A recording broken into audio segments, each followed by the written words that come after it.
There was a rush for the tunnel entrance, and half a minute later everybody was safely downstairs, inside the stone of the peach, trembling with fright, and listening to the noise of the hailstones as they came crashing against the side of the peach.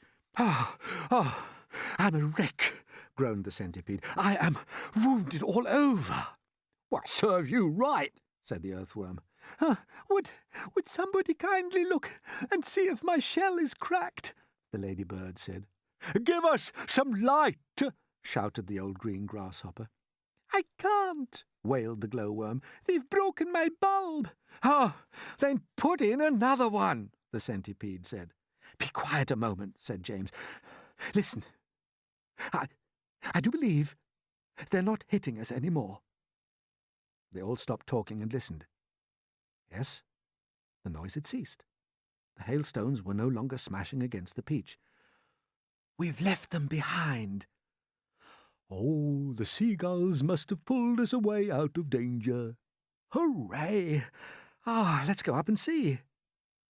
Cautiously, with James going first, they all climbed back up the tunnel. James poked his head out and looked around. It's all clear, he called. I can't see them anywhere.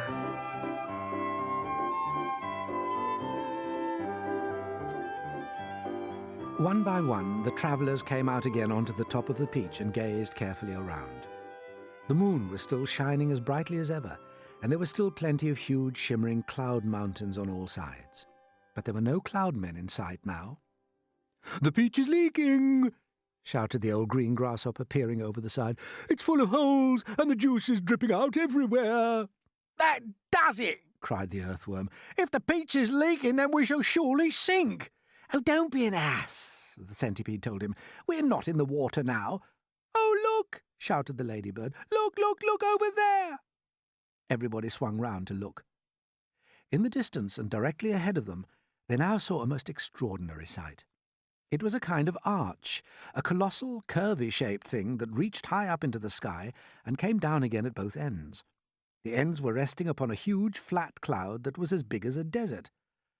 Now, what in the world is that? Asked James. It's a bridge. It's an enormous hoop cut in half.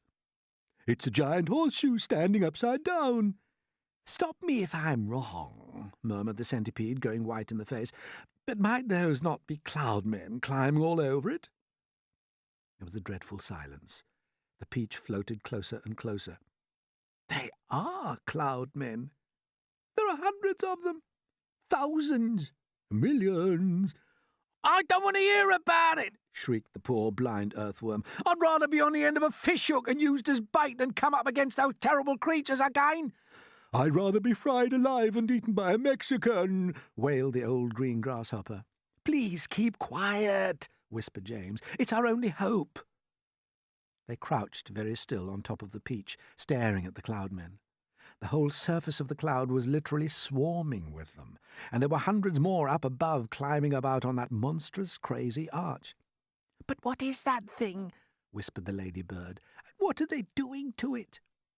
I don't care what they're doing to it, the centipede said, scuttling over to the tunnel entrance. I'm not staying up here. Goodbye. But the rest of them were too frightened or too hypnotized by the whole affair to make a move. Do you know what? James whispered. What? They said. What? That enormous arch. They seem to be painting it. They've got pots of paint and big brushes.